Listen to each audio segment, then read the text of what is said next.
Tenía 32 años cuando me di cuenta de lo desechable que era para mi propia familia. Me llamo Héctor, y desde que tengo memoria, he sido el responsable.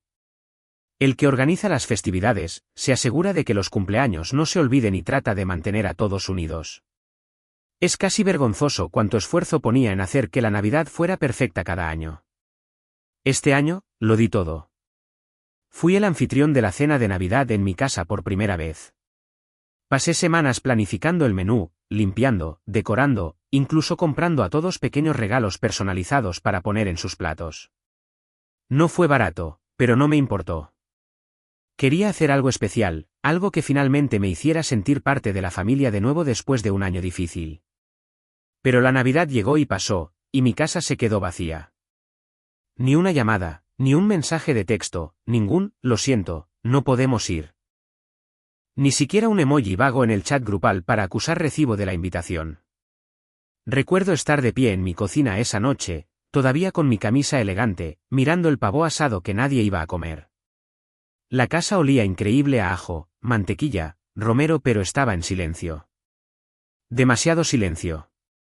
Me serví una copa de vino y traté de no llorar. Ni siquiera sabía si estaba enojado o simplemente herido. Probablemente ambas cosas. El silencio continuó durante días.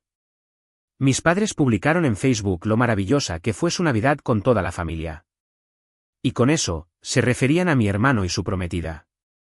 Revisé sus fotos y los vi a todos sonriendo alrededor de una mesa en casa de él. Pijamas a juego, tazas a juego, sonrisas a juego. Sentí como si me hubieran dado un puñetazo en el pecho. Una semana después, finalmente recibí un mensaje de mi padre. Por un segundo, pensé que quizás me contactaba para disculparse o al menos para dar una explicación, pero no. El mensaje solo decía: la boda de tu hermano cuesta 50,000 pesos por invitado. ¿Paga? De hecho, me reí a carcajadas cuando lo leí.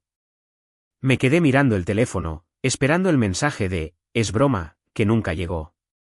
50.000 pesos para asistir a una boda a la que ni siquiera me habían invitado en persona. Mi hermano ni siquiera me había llamado. Simplemente envió el recado a través de nuestro padre como si yo fuera un primo lejano al que apenas conocían. Así que hice lo único que se me ocurrió. Envié 20 pesos con una nota que decía: que lo disfruten. No se trataba del dinero. Se trataba del principio. No iba a financiar a las mismas personas que ni siquiera se molestaron en aparecer en mi mesa una noche al año. Y entonces, mientras estaba sentado allí echando humo, me di cuenta de cuánta parte de mi vida estaba ligada a la conveniencia de mi familia. Las cuentas de streaming, la membresía del gimnasio, la tarjeta de Costco, todas a mi nombre. Y yo pagaba por cada una de ellas. Había sido yo quien cubría esas facturas durante años porque así es más fácil. Esa noche, me senté frente a mi computadora portátil y empecé a hacer llamadas, cancelando cuentas una por una. Fue casi terapéutico. Netflix, fuera. Prime Video, fuera. Membresía de Costco, revocada. Incluso el plan de telefonía móvil familiar. Hice la portabilidad de mi número y los dejé que se encargaran del resto. Cuando terminé, me sentí más ligero. 3 días después, descubrí cuánto lo habían notado. Estaba preparando café una mañana cuando escuché gritos afuera. Al principio, pensé que mis vecinos estaban peleando. Luego reconocí la voz. Mi madre estaba de pie en el césped de mi jardín en pijama, con el pelo alborotado, gritando mi nombre como si toda la colonia necesitara saber lo furiosa que estaba. Ni siquiera abrí la puerta. Me quedé allí junto a la ventana, con la taza de café en la mano, viéndola pisotear la escarcha. Y fue entonces cuando me di cuenta de que esto era solo el principio. La mañana siguiente a la actuación de mamá en el césped, me desperté con el teléfono vibrando sin parar, 57 llamadas perdidas, 17 nuevos mensajes de voz, un chat grupal familiar que de repente recordó que existía. Cada uno de los mensajes era una variación de «¿Cómo pudiste hacer esto?» o «¿Sabes cuántos problemas has causado?». Mi hermano incluso intervino con una joya que decía «Madura, Héctor. Estás arruinando las cosas para todos». Me quedé mirando la pantalla durante un buen rato antes de poner la boca abajo y alejarme. No les debía una explicación, Pero eso no impidió que la culpa se colara como una corriente de aire por una ventana rota. Una parte de mí quería responder con un mensaje que dijera, ¿sabes lo que se sintió estar sentado en esa casa vacía? Pero no lo hice. Estaba cansado de dar explicaciones. Esa noche, llamaron a la puerta. Era papá. Ni siquiera esperó a que lo invitara a pasar, simplemente entró como si todavía fuera su casa. Se sentó a la mesa de mi cocina, miró la caja de comida para llevar de la que yo estaba comiendo e hizo una mueca como si acabara de cometer un crimen contra la gastronomía. Tu madre está fuera de sí, empezó, como si yo hubiera incendiado la casa. Has avergonzado a esta familia. Sabes que la boda de tu hermano es importante. No dije nada. Solo mastiqué mi comida lentamente porque sabía que si abría la boca demasiado pronto, explotaría. Él continuó. No se trata solo de ti. Tus sobrinas estaban tratando de ver sus caricaturas y de repente la cuenta no funcionaba. ¿Sabes lo humillante que es eso? Estaban llorando. Casi me reí. ¿Estaban llorando por Netflix? No seas sarcástico, Héctor. Su tono sonó como un latigazo. Estás castigando a todos por un malentendido. Finalmente, dejé el tenedor. ¿Un malentendido? Papá, todos ustedes me ignoraron por completo en Navidad. ¿Saben lo que se sintió? Me senté solo en esta casa mientras ustedes estaban en casa de Marco bebiendo rompope y cantando villancicos. Ni un solo mensaje, ni una sola llamada. ¿Y quieren que me gaste 50.000 pesos para poder sentarme en su boda como si nada hubiera pasado? Él suspiró, frotándose las sienes como si yo fuera el irrazonable. Estás exagerando las cosas. Tu hermano tiene muchas cosas en la cabeza. No pensamos que importara dónde pasáramos la Navidad. Eres un adulto.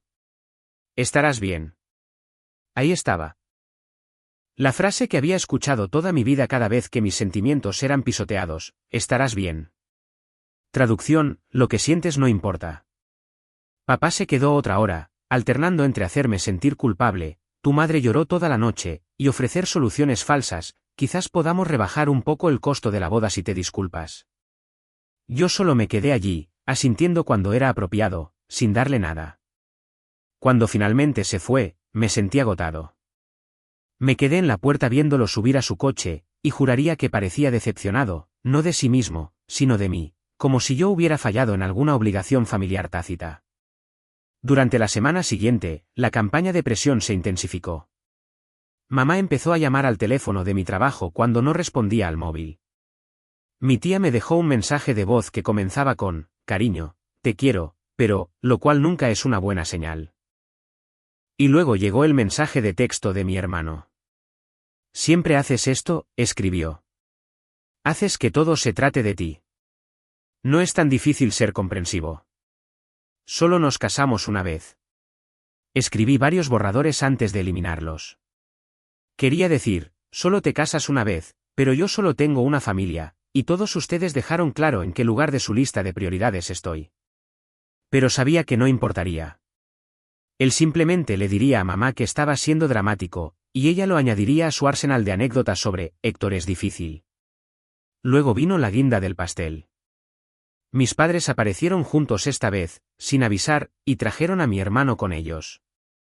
Estaba sentado en el sofá viendo la televisión cuando escuché unos golpes tan fuertes que sacudieron el marco de la puerta.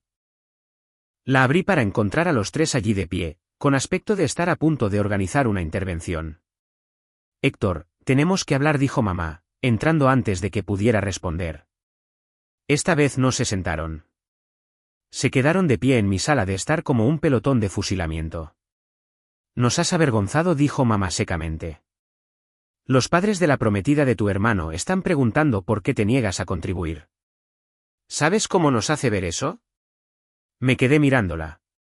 ¿Saben cómo me hizo sentir que me dejaran fuera de la Navidad? Mamá agitó una mano como si estuviera espantando una mosca. Ya te dijimos que no fue personal.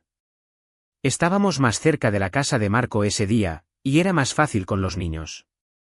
No fue más fácil para mí, respondí bruscamente. Pasé horas cocinando para nada. Podrían habérmelo dicho. Podrían haber hecho cualquier cosa excepto ignorarme. Mi hermano gimió como si yo estuviera siendo ridículo.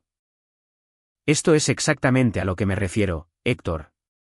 Siempre haces que las cosas se traten de tus sentimientos.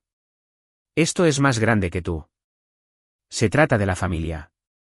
No puedes simplemente desconectar todo porque tu ego se sintió herido. Se me oprimió el pecho. ¿Ego? Esa era la palabra que siempre me lanzaban cuando me atrevía a pedir un respeto básico. No grité. Ni siquiera levanté la voz. Solo dije, fuera. Los ojos de mamá se abrieron como si la hubiera abofeteado. ¿Perdona? ¿Me has oído? Dije con calma. Fuera de mi casa. Se quedaron allí un segundo, atónitos, antes de que mamá sisease, te vas a arrepentir de esto. Cuando finalmente se fueron, cerré la puerta con llave y me senté en el sofá, temblando. Me temblaban las manos, no porque tuviera miedo, sino porque estaba furioso. Esa noche, recibí un correo electrónico de la organizadora de bodas. Alguien le había dado mi dirección. Era una factura por mi parte de los costos de la boda, marcada con pago atrasado, en letras rojas y brillantes. La miré durante un buen rato antes de cerrar la computadora portátil y alejarme. Mi familia había cruzado oficialmente la línea de lo pasivo-agresivo a lo simplemente agresivo. Y por primera vez, me di cuenta de que ya no solo estaba herido. Estaba harto. Pero eso fue solo el comienzo, porque lo siguiente que hicieron llevó todo a un nivel completamente nuevo. Unos días después de esa confrontación en mi sala de estar, pensé que tal vez las cosas se calmarían. Las llamadas cesaron. Los mensajes de texto disminuyeron. Por un breve momento, me permití creer que quizás finalmente habían captado el mensaje y habían decidido dejarme en paz.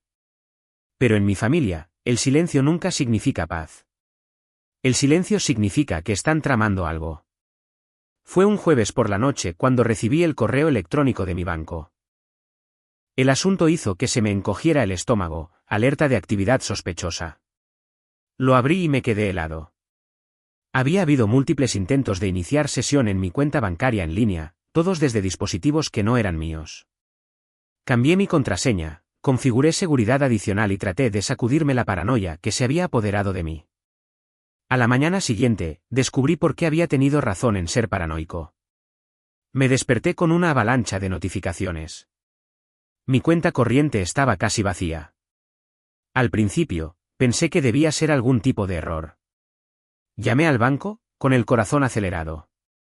Y después de lo que pareció una eternidad en espera, un representante confirmó lo que ya temía. Los retiros estaban autorizados. ¿Cómo?, pregunté, caminando de un lado a otro por la cocina. Señor, parece que alguien usó un cheque vinculado a su cuenta. La firma coincide con la que tenemos en nuestros archivos, explicó el representante con delicadeza, como si eso fuera a hacerme sentir mejor. Me sentí mareado. No había escrito un cheque en meses. Entonces caí en la cuenta. Solo había una persona que había tenido acceso a mi antigua chequera, mis padres.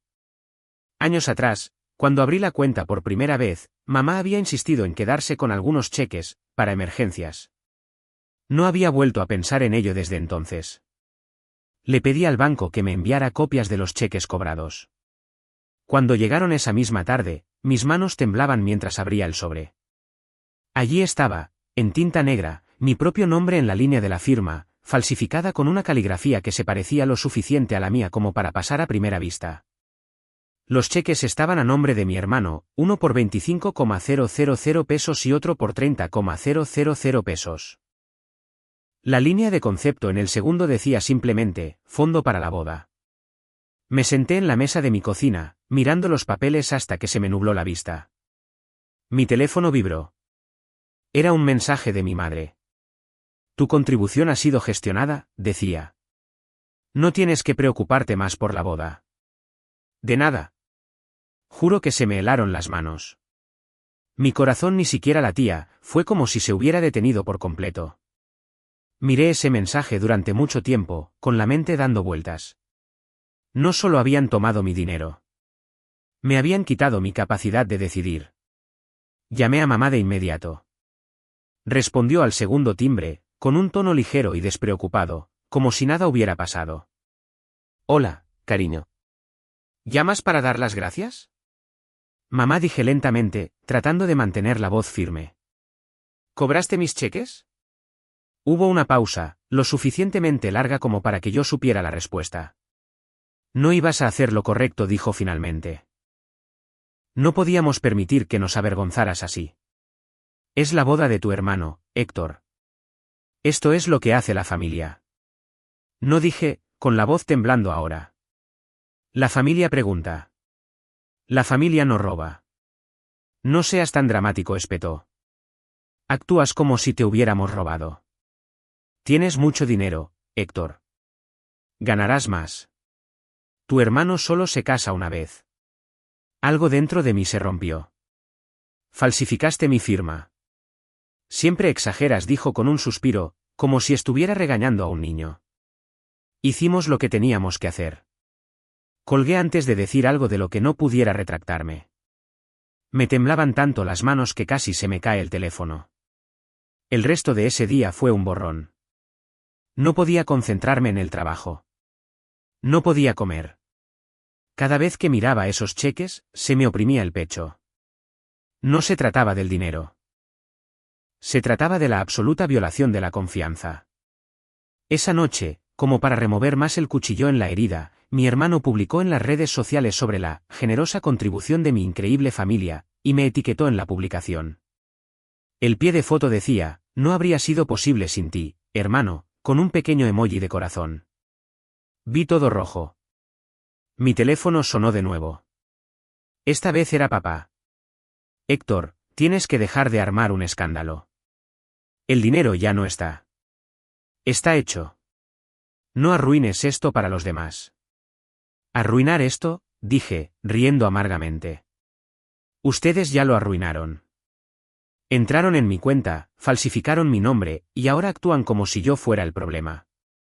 El tono de papá se endureció. Tú no eres la víctima aquí. Tu hermano está bajo mucho estrés. Tuvimos que intervenir. Algún día, nos agradecerás por mantener unida a esta familia. Colgué de nuevo. Esa noche, no pude dormir. Simplemente me quedé allí en la oscuridad, mirando al techo, pensando en cada vez en mi vida que me habían menospreciado, cada vez que habían elegido las necesidades de mi hermano sobre las mías. El cumpleaños que olvidaron por su torneo de fútbol. La vez que tuve un accidente de coche y me dejaron en el hospital para ir a su partido universitario. Los años que pagué el plan de telefonía móvil familiar porque, tú ganas más dinero, es lo justo. Esto no era una traición de una sola vez. Esto era un patrón. Y mientras yacía allí, algo cambió dentro de mí. Sentí que la ira se asentaba en algo más frío, más agudo, una decisión. A la mañana siguiente, fui al banco e inicié el proceso de presentar una denuncia por fraude. La cajera me miró con compasión mientras me explicaba que la investigación podría llevar algún tiempo. No me importaba. No iba a dejar que esto pasara en silencio. Cuando llegué a casa, encontré otro mensaje esperándome. Esta vez de mi madre, furiosa ahora. ¿Cómo te atreves a involucrar al banco?, escribió. ¿Sabes lo que le estás haciendo a tu hermano? Vas a arruinar su crédito antes de la boda. No respondí. Pero en ese momento, mientras estaba sentado allí en mi cocina silenciosa, supe algo con absoluta claridad. Esto era la guerra ahora, y no iba a ser yo quien cediera primero. Los días siguientes a la denuncia por fraude fueron algunos de los más largos de mi vida. Si las semanas anteriores habían sido el momento en que algo dentro de mí se rompió, esto fue el después silencioso y doloroso, la parte en la que te sientas entre los escombros y te das cuenta de lo solo que estás. Las llamadas no cesaron, pero el tono cambió. Donde antes había habido chantaje emocional y súplicas, ahora había ira. Mi buzón de voz estaba lleno de parientes diciéndome que había ido demasiado lejos. Mi tía dejó un largo mensaje diciendo que había humillado públicamente a la familia al meter al banco en esto. Mi primo, con quien no había hablado en meses, me envió un mensaje de texto que decía, güey, estás empeorando las cosas más de lo necesario. Déjalo ya y sigue adelante. Incluso mi abuela, que siempre había sido la única persona de mi lado, me llamó una noche y suspiró al teléfono. Héctor, cariño, dijo con dulzura. Sé que estás molesto, pero esto va a destrozar a la familia. ¿Realmente vale la pena? No supe cómo responderle. ¿Valía la pena? No sentía que fuera yo quien estuviera destrozando a la familia. Ellos lo habían hecho en el momento en que decidieron traicionarme, pero también sabía que ella no podía verlo de esa manera. Para ella, yo era el que estaba haciendo ruido, el que obligaba a todos a tomar partido. Me encontré aislándome. Dejé de contestar el teléfono. Me quedaba hasta tarde en el trabajo solo para no tener que volver a una casa vacía que olía débilmente a romero y limón de esa cena de Navidad desperdiciada.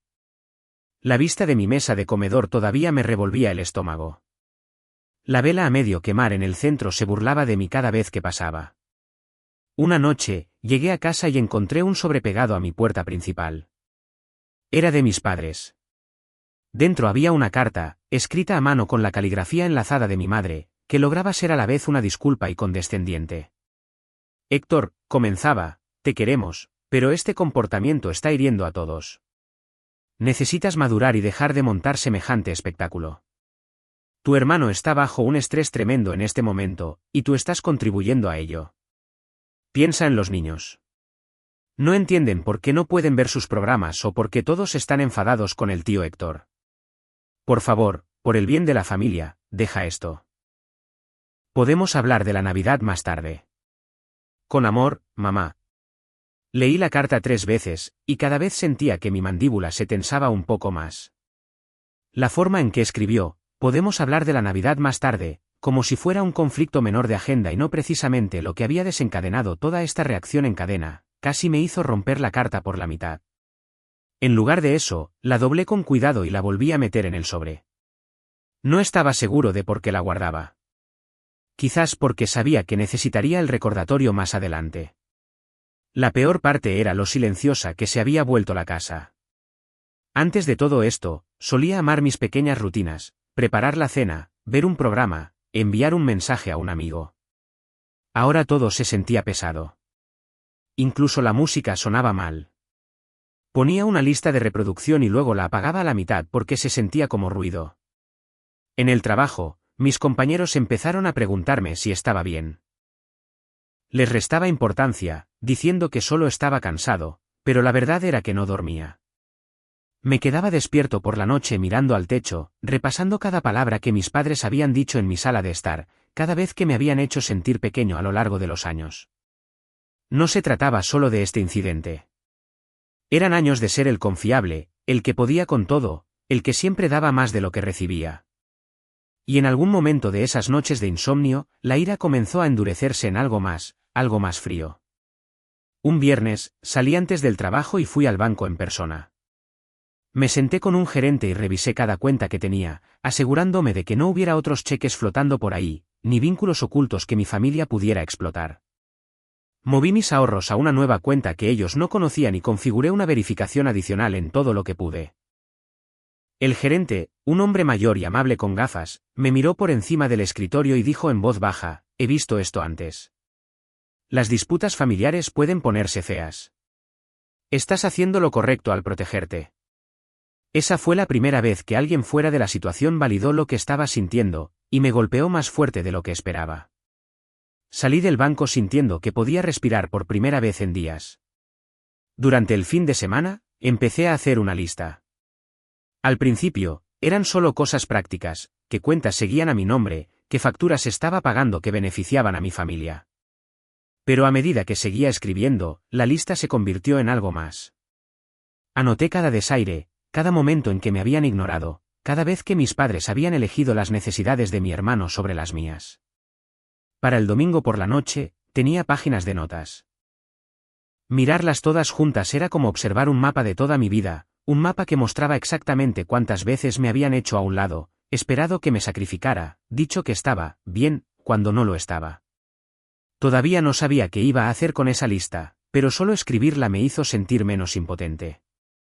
El lunes por la mañana, me desperté antes de que sonara la alarma y me senté a la mesa de la cocina con una taza de café.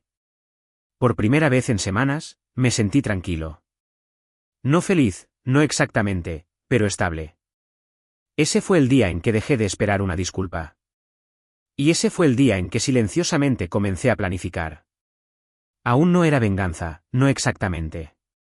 Al principio, solo eran medidas prácticas y protectoras. Me reuní con recursos humanos en el trabajo para actualizar mis contactos de emergencia.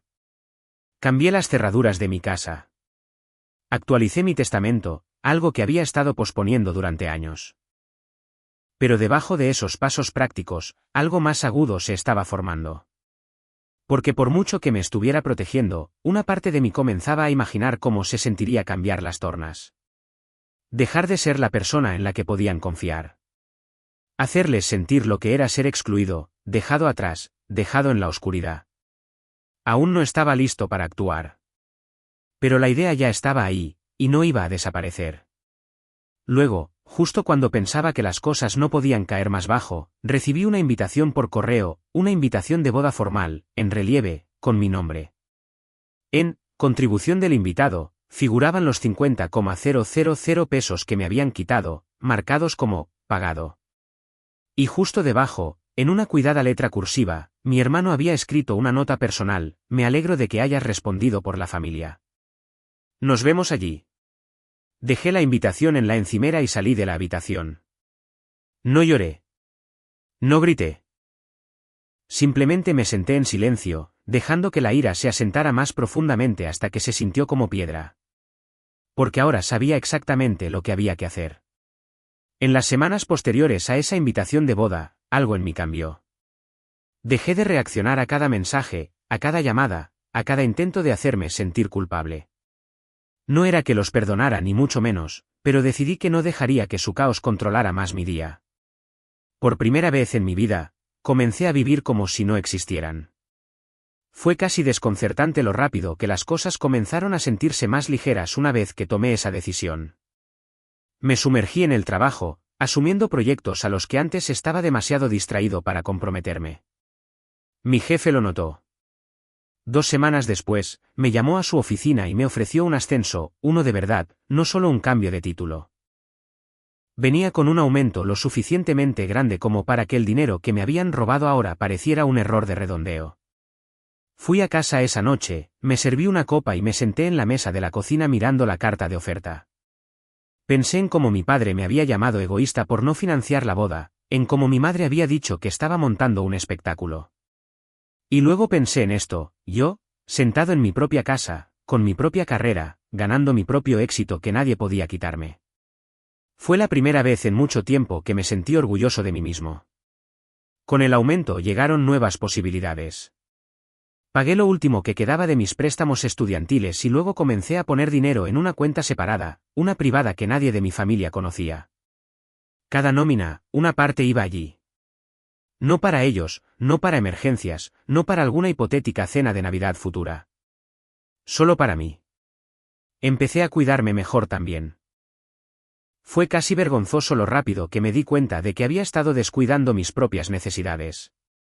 Me inscribí en un gimnasio, uno con un rocódromo, que siempre había querido probar pero nunca tuve tiempo.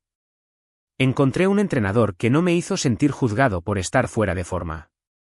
Después de unas semanas, comencé a dormir mejor. Amigos que no había visto en meses comenzaron a invitarme a salir de nuevo, y esta vez dije que sí. Fui a noches de trivia, excursiones de fin de semana, incluso a una clase de cerámica a la que un compañero de trabajo me convenció de probar. Por primera vez en años, mi calendario estaba lleno de cosas que realmente esperaba con ansias. No publiqué nada de esto en línea. No alardeé de ello con nadie. Pero en silencio, mi vida se estaba haciendo más grande, y la de ellos se estaba encogiendo, al menos en lo que a mí respecta. Un día en el trabajo, tuvimos un almuerzo de equipo para celebrar el cierre de un gran acuerdo. Estaba riendo con mis compañeros cuando vi el nombre de mi madre parpadear en la pantalla de mi teléfono. Normalmente, eso habría arruinado todo mi humor, pero esta vez, simplemente dejé que sonara. Cuando llegó el mensaje de voz, ni siquiera lo escuché de inmediato. Más tarde, lo reproduje mientras preparaba la cena. La voz de mamá era tensa, casi desesperada. Héctor, esto ha durado demasiado. No puedes simplemente ignorarnos para siempre. Los padres de la prometida de tu hermano están haciendo preguntas.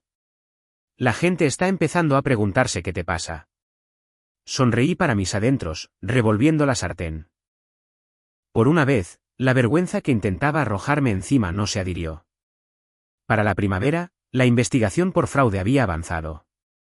El banco me envió una carta diciendo que habían confirmado que los cheques efectivamente no estaban autorizados. Se presentaría un informe formal, y aunque llevaría tiempo recuperar los fondos, el proceso avanzaba a mi favor. Esa carta se sintió como algo más que una victoria financiera. Se sintió como si alguien, en alguna parte, finalmente hubiera dicho: sí, Héctor, lo que te pasó estuvo mal. Me dio el impulso que no sabía que necesitaba. Contraté a un asesor financiero. Juntos, revisamos cada cuenta, cada activo, cada papel vinculado a mi nombre. Cualquier cosa a la que mis padres tuvieran acceso, incluso pasivamente, la moví o la cerré. Abrí un apartado postal para que ya no pudieran simplemente dejar cartas en mi puerta. Cuando terminé, me di cuenta de algo. Por primera vez en mi vida adulta, no había nada que pudieran usar para contactarme a menos que yo quisiera ser contactado. Eso era poder. Y no era solo poder financiero. Lo noté también en la forma en que me comportaba en el trabajo. Hablaba más en las reuniones, comencé a ser mentor de empleados más jóvenes, incluso me ofrecí como voluntario para liderar una nueva iniciativa que nadie más quería tocar. Para el verano, yo era la persona a la que la gente acudía en busca de respuestas. Mi jefe me pidió que representara a la empresa en una conferencia en Monterrey, con todos los gastos pagados. El día que volé, recibí un mensaje de texto de mi hermano que decía: espero que estés listo para el discurso de la boda. Lo miré durante un buen rato antes de apagar el teléfono y subir al avión. La conferencia fue una de las mejores semanas de mi vida. Conocí a gente de toda la industria, hice contactos y volví a casa con oportunidades que eran más grandes que cualquier cosa que hubiera imaginado para mí hace un año. Mientras tanto, me enteré a través de una prima de que mi familia se estaba frustrando cada vez más. Aparentemente, habían estado diciendo a todo el mundo que Héctor está siendo difícil, y Héctor se está portando mal. Pero cuanto menos interactuaba, menos poder parecían tener esas palabras. La gente comenzó a darse cuenta de que mi versión de los hechos tenía más sentido. Algunos incluso se pusieron en contacto en privado para decir que me apoyaban, aunque no podían involucrarse. No importaba. Ya no buscaba aliados. No buscaba disculpas. Estaba construyendo algo mucho más valioso: la independencia. Una noche, sentado en mi porche trasero con un vaso de tequila, pensé en ese pavo de Navidad, frío e intacto en mi cocina hacía meses. Pensé en los cheques falsificados, la carta pegada a mi puerta, la expresión en el rostro de mi madre cuando les dije que se fueran de mi casa. Y por primera vez, la idea de la venganza no solo se sentía satisfactoria. Se sentía inevitable. No sabía exactamente qué forma tomaría todavía. Pero sabía esto: no iba a volver a sus vidas como si nada hubiera pasado. Cuando hiciera mi jugada, sería deliberada, tranquila e imposible de ignorar. Y a medida que se acercaba la fecha de la boda, podía sentir el plan formándose, pieza por pieza. Para cuando el verano se desvanecía en otoño, había llegado a un punto en el que no solo estaba sobreviviendo sin mi familia, estaba prosperando. La boda estaba ahora a solo unos meses de distancia, pero por una vez, no temía la fecha. Si acaso, sentía una extraña anticipación. Sabía que no iba a simplemente aparecer, sonreír para las fotos y fingir que todo estaba bien. Pero si iba a hacer una declaración, necesitaba información. Y fue entonces cuando la obtuve, accidentalmente. Un jueves, me encontré con mi prima Laura en el supermercado. Pareció sorprendida de verme, lo cual tenía sentido. La mayor parte de mi familia había estado actuando como si me hubiera escondido. Después de una breve charla, se inclinó y susurró: probablemente no debería decirte esto, pero la boda de tu hermano es un desastre financiero. Eso captó mi atención de inmediato. Aparentemente, la cuota de 50,000 pesos por invitado no era solo para cubrir el elegante lugar. Mi hermano y su prometida habían reservado una boda de destino exagerada en un viñedo en el Valle de Guadalupe y se habían excedido tanto que apenas estaban cumpliendo con el calendario de pagos. Contaban con que cada invitado contribuyera no solo yo, sino todos para que los números cuadraran. Si la gente se echaba atrás, podrían perder el depósito. Laura dijo que ya habían tenido que cancelar la barra libre para la cena de bienvenida porque estaban por encima del presupuesto. Le di las gracias y me fui con mis compras, pero mi mente iba a toda velocidad. No se trataba solo de que quisieran que yo hiciera lo correcto. Me necesitaban. Sin mi contribución, estarían en apuros. Y ahora que había presentado la denuncia por fraude, estaban atrapados usando dinero que habían tomado ilegalmente. Por primera vez desde que comenzó toda esta pesadilla, tenía una ventaja. Esa noche, me senté en la mesa de mi cocina con un cuaderno y comencé a escribir. Esto no era como la lista que hice cuando estaba enojado y herido. Esto era quirúrgico. Anoté todo lo que sabía, el cronograma de los pagos de la boda, lo que mi prima me había dicho sobre el presupuesto, cada mensaje de voz y de texto en el que mis padres o mi hermano me habían presionado para pagar. Ahora tenía un rastro de papel, suficiente para mostrar a cualquiera que preguntara que no solo estaba siendo difícil. Estaba respondiendo a un robo descarado. Luego comencé a pensar en mi aparición en la boda. Si iba, no me iba a sentar tranquilamente en un rincón. Si declinaba, no iba a decir simplemente que estaba ocupado. Lo que eligiera, iba a dejar claro un punto. Durante las siguientes semanas, las oportunidades seguían cayendo en mi regazo. La investigación por fraude concluyó, oficialmente a mi favor. El banco me reembolsó el dinero robado y marcó el acceso de mis padres por fraude. Ahora tendrían muchas dificultades para abrir cuentas conjuntas o usar mi información para cualquier cosa. Casi al mismo tiempo, el trabajo me dio una bonificación significativa de fin de año por el proyecto que había liderado durante el verano. Entre el ascenso, la bonificación y el dinero reembolsado por el banco, ahora estaba en la mejor posición financiera que jamás había tenido. Incluso cambié de coche, no para presumir, sino para recordarme que había construido esta vida para mí, sin la ayuda de nadie. Pero quizás el mayor punto de inflexión llegó cuando me reuní con un abogado. Al principio, solo quería asegurarme de que no hubiera nada más a lo que mis padres pudieran acceder financieramente. Pero la conversación rápidamente se volvió estratégica. Esto es más que una simple disputa familiar, dijo mi abogada, hojeando los documentos que traje. Falsificaron cheques, te coaccionaron y ahora te están acosando. Si intentan algo más, podemos tomar medidas, legal y financieramente. Escuchar a una profesional confirmar lo que ya sabía, que esto no era solo un drama, era un acto ilícito, fue como accionar un interruptor. Salí de esa oficina con un plan formándose tan claramente en mi cabeza que casi podía verlo. Mientras tanto, el chat grupal de la boda, sí, tenían uno, sí, me agregaron sin preguntar, estaba lleno de actualizaciones. Seguían hablando de finalizar las contribuciones y asegurarse de que todos estuvieran en la misma página. Cada mensaje era un recordatorio de cuán transaccional se había vuelto todo esto. Un día, la organizadora de bodas accidentalmente respondió a todos en una cadena de correos electrónicos en la que yo estaba en copia, adjuntando la hoja de cálculo completa de invitados, estados de pago y notas. No creo que quisiera que yo lo viera, pero leí cada línea. Allí estaba en blanco y negro, mi nombre con una nota al lado que decía, pagado a través de los padres de Héctor. En la columna de comentarios, decía, necesita ajustar su actitud antes del día de la boda. Me recliné en mi silla y miré la pantalla. Eso era todo. Ese fue el momento en que dejé de solo planificar y comencé a prepararme. Porque esto ya no se trataba solo de dinero. Se trataba de respeto, o más bien, de la completa falta de él. Me veían como un problema que había que gestionar, una casilla que marcar, una cartera con piernas. Y ahora, gracias a su propio descuido, tenía todo lo que necesitaba para cambiar las tornas. Imprimí el correo electrónico y lo puse con el resto de mis documentos. Luego volví a llamar a la abogada. Creo que sé exactamente lo que quiero hacer, le dije. Las siguientes semanas fueron extrañamente tranquilas. Aparentemente, seguí con mi vida, trabajo, gimnasio, cenas con amigos.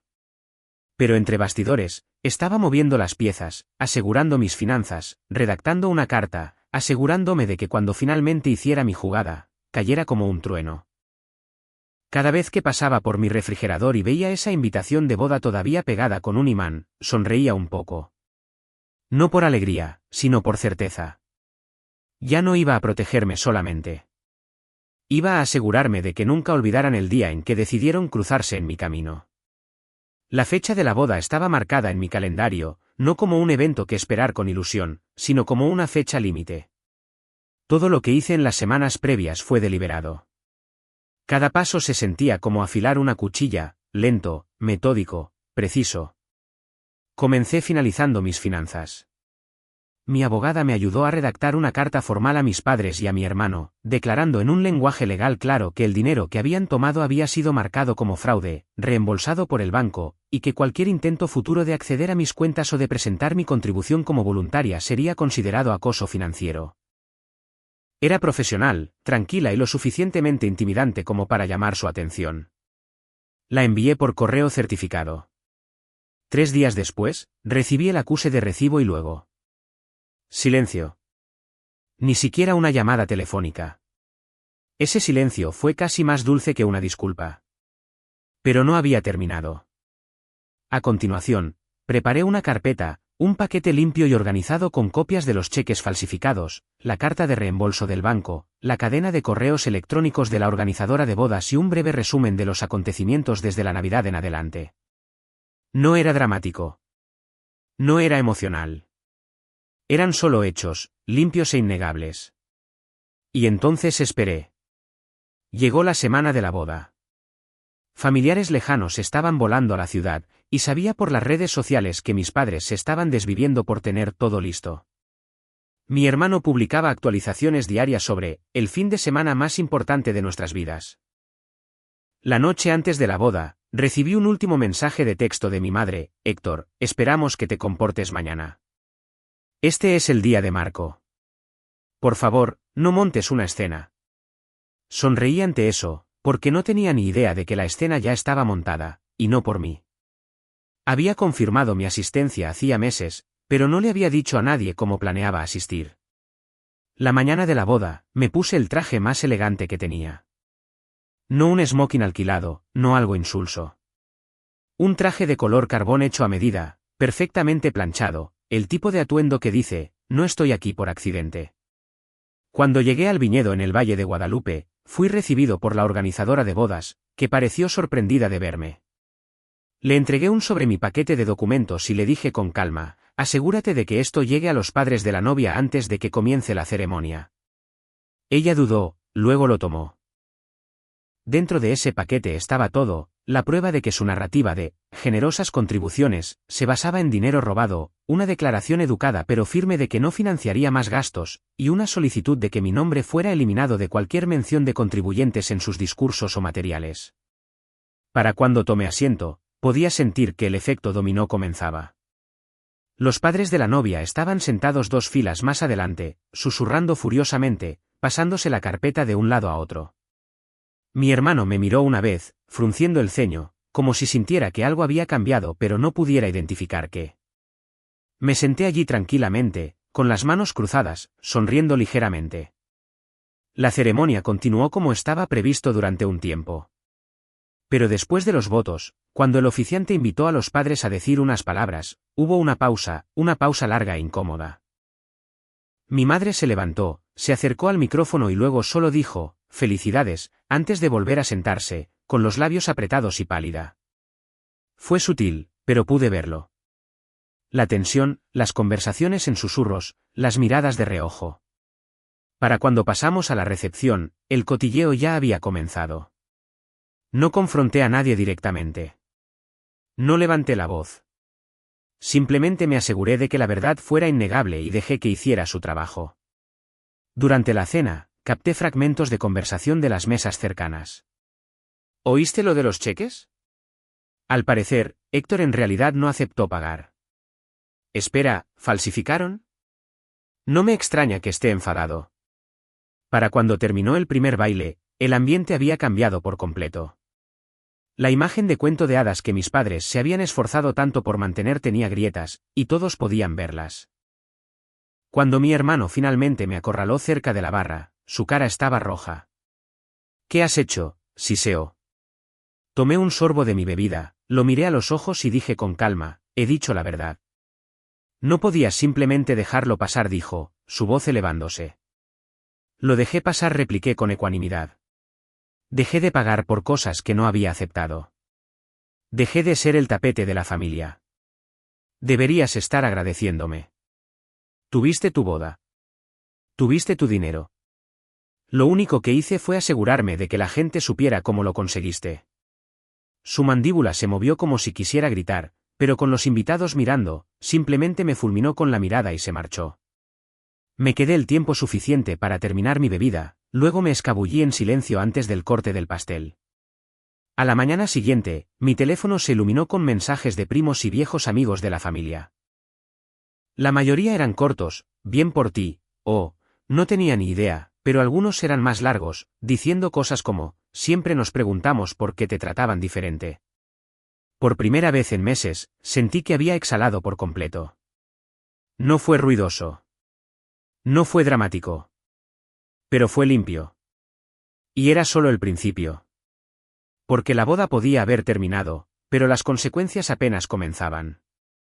Y me quedaba una última jugada por hacer. La mañana después de la boda, me desperté tarde, me preparé un café y me senté en mi porche mientras mi teléfono vibraba como un nido de avispas.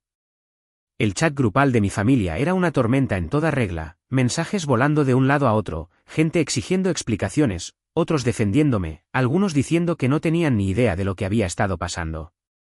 Lo revisé un rato, medio divertido, medio distante. Por una vez, no estaba ansioso por lo que pudiera encontrar en esos mensajes. Sabía exactamente dónde estaba. Alrededor del mediodía, mis padres aparecieron en mi casa. Los vi a través de la ventana mientras subían por el camino de entrada, mamá con los labios apretados y pálida, papá con la mandíbula tensa como si estuviera a punto de dar un sermón. Abrí la puerta, pero no los invité a entrar. Héctor, tenemos que hablar, dijo papá, su voz baja pero tensa. Pues hablen, dije, apoyándome en el marco de la puerta. Mamá dio un paso adelante. Nos humillaste ayer. ¿Tienes idea de lo que has hecho? Los padres de la novia estaban furiosos. La gente estuvo susurrando toda la noche. Arruinaste la boda de Marco. Negué con la cabeza lentamente. No, no arruiné nada. Ustedes la arruinaron en el momento en que decidieron tomar dinero de mí sin preguntar. Lo único que hice fue decir la verdad. La cara de papá se puso roja. Podrías haber manejado esto en privado. Lo intenté, dije con ecuanimidad. Me ignoraron. Me menospreciaron. Me trataron como si fuera solo una cartera con piernas. Así que lo manejé yo mismo. Los ojos de mamá se entrecerraron. Has avergonzado a esta familia. La gente está diciendo cosas. Bien, dije, interrumpiéndola. Que hablen. Quizás se lo piensen dos veces antes de hacerle a otra persona lo que ustedes me hicieron a mí. Durante un largo momento, nos quedamos allí mirándonos. Luego, la voz de mamá se suavizó, casi suplicante. Héctor, somos familia. ¿No podemos simplemente superar esto? Me reí suavemente, no por humor, sino por incredulidad. ¿Superarlo? Falsificaron mi nombre, vaciaron mi cuenta y luego intentaron hacerme sentir culpable por estar molesto. No solo cruzaron una línea, mamá. Quemaron el puente. No puedo simplemente superar eso. Papá exhaló, negando con la cabeza. ¿Y ahora qué? ¿Simplemente vas a cortar con nosotros? ¿Fingir que no existimos? No respondí de inmediato. Respiré hondo, serenándome, y luego dije, estoy harto de que me traten como una ocurrencia tardía. Estoy harto de pagar por el privilegio de ser ignorado. De ahora en adelante, viviré mi vida sin ustedes. Si quieren estar en ella, pueden empezar por disculparse sinceramente. No siento que te sientas así. Siento lo que hicimos. Mamá abrió la boca, luego la cerró. Ninguno de los dos dijo una palabra. Hasta entonces añadí en voz baja, no vengan a mi casa sin ser invitados de nuevo. Cerré la puerta suavemente, sin dar un portazo, sin gritar, simplemente cerrándola con firmeza. Durante el resto de ese día, sentí una extraña calma. No era felicidad, exactamente, pero era claridad. Fui a dar un largo paseo en coche esa tarde, con las ventanillas bajadas, la música sonando, y me di cuenta de que, por primera vez en mi vida, no estaba esperando su aprobación. En las semanas siguientes, las consecuencias se extendieron. Se corrió la voz sobre lo que realmente había sucedido con los cheques. Algunos parientes se sorprendieron. Otros no se sorprendieron en absoluto. Algunos incluso se pusieron en contacto conmigo en privado para decir, bien por ti por defenderte. Mientras tanto, las facturas de la boda de mi hermano seguían acumulándose. Sin que mis padres pudieran apoyarse en mí financieramente, tuvieron que recortar sus planes de luna de miel y vender algunos artículos caros que habían comprado a crédito. Mi prima Laura me dijo más tarde que los padres de la novia estaban furiosos por haber sido mantenidos en la oscuridad y habían exigido que mis padres cubrieran algunos de los sobrecostos ellos mismos.